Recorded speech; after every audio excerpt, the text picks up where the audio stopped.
जय हिंद दोस्तों, कैसे हैं आप सभी लोग? उम्मीद करता हूँ अच्छे होंगे और पढ़ रहे होंगे, तैयारी कर रहे होंगे, मौज काट रहे होंगे। तो दोस्तों, जैसा कि आपको दिख रहा है, आज हम लोग फार्मासिस्ट के जो रेलवे फार्मासिस्ट है और कल हमने आप लोगों को डिस्कस किया था, बताया था कि ड्रग इंस्पेक्टर की जो वैकेंसी है वो आने वाली है।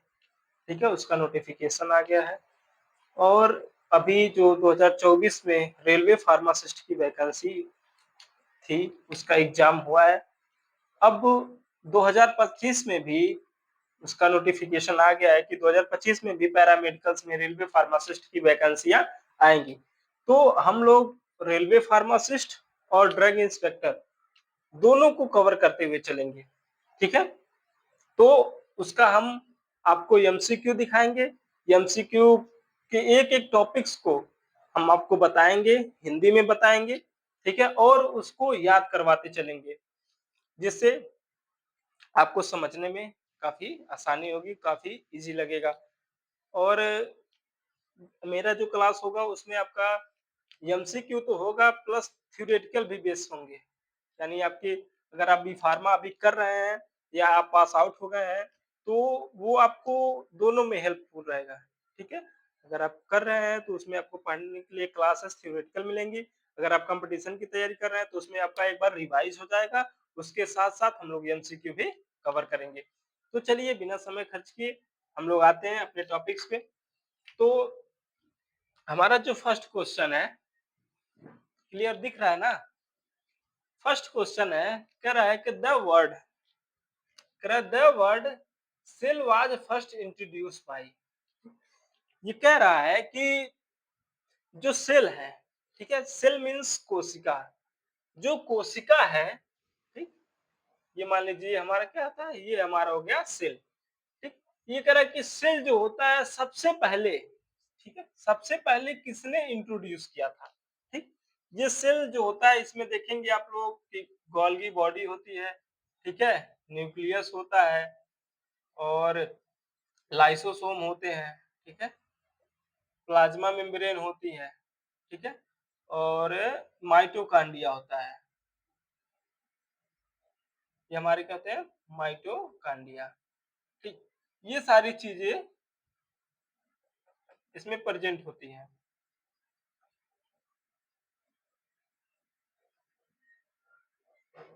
ठीक, इसको अच्छे से नहीं बता रहा हूँ, बस इसे आपको समझने के लिए बता दिया हूँ। ठीक है, कि क्या ये सेल हो गई। ठीक, ठीक, तो ये कह रहा है कि जो सेल है, सबसे पहले इस शब्द को, सेल शब्द को, कोशिका शब्द को सबसे पहले किसने इंट्रोड्यूस किया था, किसने दिया था? तो ऑप्शन देखिए क्या दिया है। ऑप्शन है Robert Hooke, Robert Brown, Fleming और रॉबर्ट कोच। तो इसका सही जो आंसर होगा, उसका सही आंसर होगा रॉबर्ट हुक। ठीक है, इसका सही आंसर हो जाएगा आपका रॉबर्ट हुक। ठीक, ये होगा सही आंसर। और रॉबर्ट हुक हो गया। अगर इसमें आपका पूछ लिया जाए कि रॉबर्ट हुक ने किस सन में दिया था, ठीक है, मान लीजिए कभी कभी आप पूछ लेगा कि किस सन में सेल की इंट्रोड्यूस किया था सेल को, वो सन क्या था, तो इसका जो सन है वो दिया गया था 1663 में। ठीक, ये 1663 में सबसे पहले सेल वर्ड का इंट्रोड्यूस किया था रॉबर्ट हुक जी ने। ठीक है, अब ये जो तीन बचे हैं, ठीक है, रॉबर्ट ब्राउन, अलेक्जेंडर फ्लेमिंग और रॉबर्ट कोच। ठीक, तो जो हमारा ये फ्लेमिंग था, अब पूछ लिया जाए कि फ्लेमिंग जो साइंटिस्ट थे, इन्होंने सबसे पहले क्या इंट्रोड्यूस किया था? ठीक, क्वेश्चन तो ये भी बनेगा कि जो फ्लेमिंग थे, इन्होंने सबसे पहले क्या खोजा था? तो फ्लेमिंग, आप लोगों को पता होगा कि जो फ्लेमिंग थे, अलेक्जेंडर फ्लेमिंग थे, इन्होंने सबसे पहले पेनिसिलिन की खोज की थी। ठीक है, किसकी खोज की थी? सबसे पहले इन्होंने पेनिसिलिन की खोज की थी। ठीक है, और ये पेनिसिलिन, ये किस हॉस्पिटल था, ठीक है, उसमें जिसको हम सेंटे हॉस्पिटल बोलते हैं, उस हॉस्पिटल में इन्होंने सबसे पहले पेनिसिलिन की खोज की थी। और जो पेनिसिलिन की खोज की थी, उसका सन क्या था? ठीक है, सन भी कभी पूछ लेता है ना। तो 1929 में, ठीक, 1929 में इन्होंने खोज की थी। ठीक है। अब जो हमारा है थर्ड वाला, रॉबर्ट ब्राउन। ठीक है, ये जो हमारा थर्ड दिख रहा है रॉबर्ट ब्राउन, तो इन्होंने किस चीज की खोज की थी? तो रॉबर्ट ब्राउन जी ने जो था वो न्यूक्लियस, ठीक है, इन्होंने न्यूक्लियस की खोज की थी। ठीक है, अगर पूछ ले क्वेश्चन में, जैसे यहाँ पे पूछा गया, यहाँ से देखिए आपका 4 क्वेश्चन बनेगा। कह रहा है the word cell was first introduce by, तो रॉबर्ट हुक जी। अगर पूछ ले कि the words penicillin was first introduce by, तो अलेक्जेंडर फ्लेमिंग। या इसी की जगह पूछ ले कि the word nucleus was first introduce by, तो हमारा आंसर क्या होगा? Robert Brown. ठीक है, रॉबर्ट ब्राउन। और इन्होंने जो न्यूक्लियस है, इसको किस सन में इंट्रोड्यूस किया था? तो 1863, 1863 में इन्होंने न्यूक्लियस की खोज की थी। अब हमारा लास्ट बचता है रॉबर्ट कोच।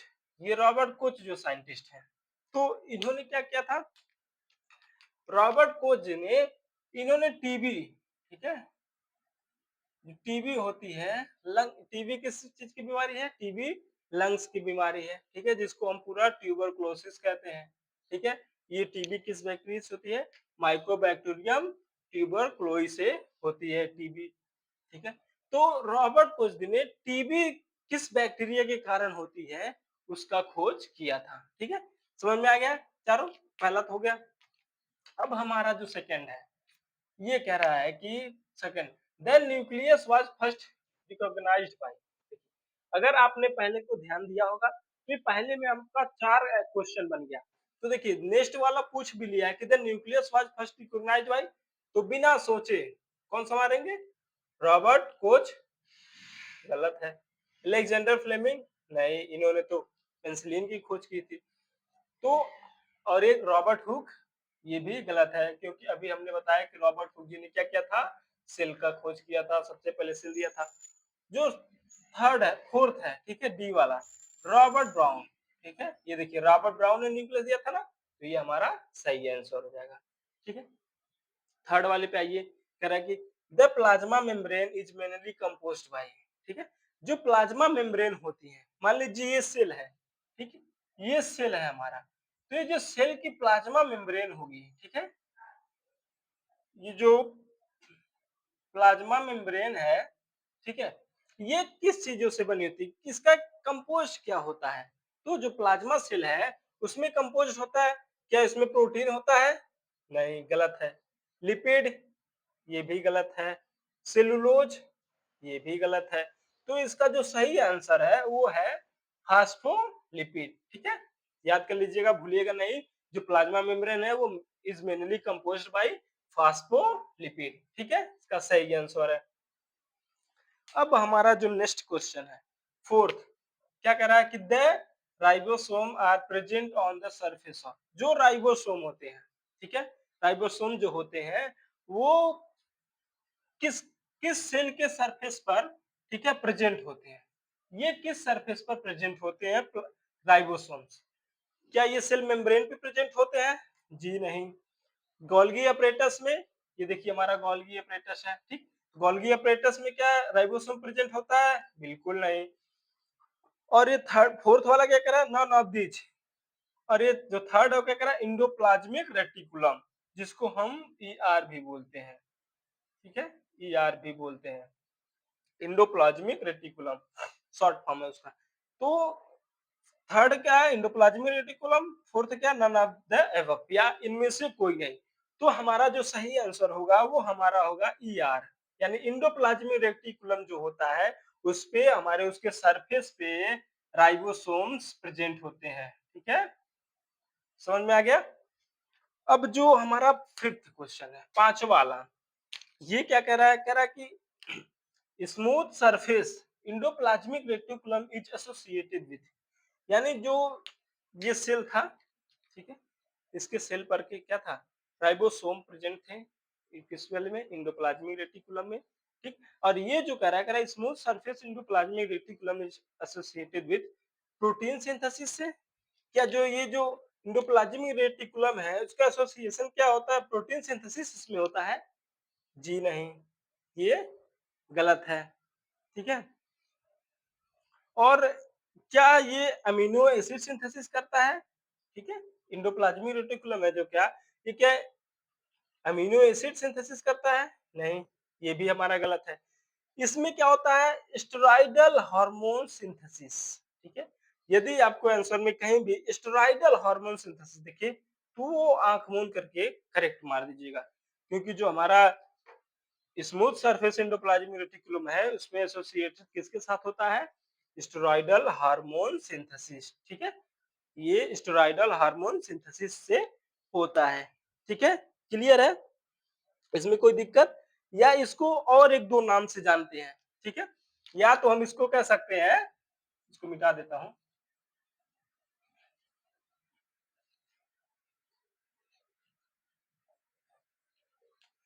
और इसको हम कह सकते हैं जो हमारा स्टेरॉयडल हार्मोन्स है इसका एक और नाम है lipid, lipid hormones, lipid hormones बोल सकते हैं। इसको हम नॉन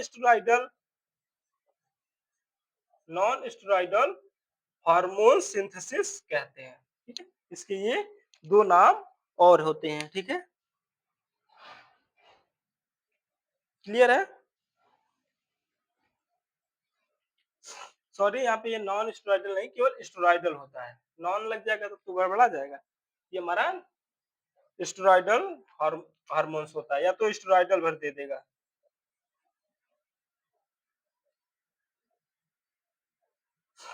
ठीक है, क्लियर है, इतना आपको समझ आ गया। और देखिए ये ह्यूमन एनाटॉमी का बहुत बेसिक है, ये चेपी है, ठीक है। ये चेपी का बहुत बेसिक चीज है। ये आपको अगर आप किसी भी गवर्नमेंट फार्मासिस्ट का या हो, या अदर किसी स्टेट का हो, अदर किसी लेवल का हो, तो उसमें भी ये बहुत इंपॉर्टेंट है, ठीक ठीक है। अगर आप रेलवे ग्रुप डी का कर रहे हैं, यूपी पुलिस का कर रहे हैं, तो उसमें जो हमारा ये चीपी होता है, यानी जो जो कहें इसमें कि बायोलॉजी होती है, ये बायोलॉजी के एक पोर्शन पूरा है। जब हम लोग पहला चैप्टर सेल पढ़ते हैं, कोशिका पढ़ते हैं, तो ये सारी चीजें वहीं से उठाई जाती हैं। तो ये आपके क्वेश्चन है जो वो उसमें भी पूछ लिए जाते हैं। तो कैसा लगा आपको, कमेंट करके जरूर बताइएगा, और चैनल को सब्सक्राइब कर लीजिएगा, और थम्स अप देना मत भूलिएगा, ठीक है। मान लीजिए गर्मी है, आप लोगों के लिए इतना मेहनत कर रहे हैं, तो थम्स अप देना तो बनता ही है, ठीक है। मिलते हैं नए वीडियो में, आज के लिए इतना ही। जय हिंद, जय भारत।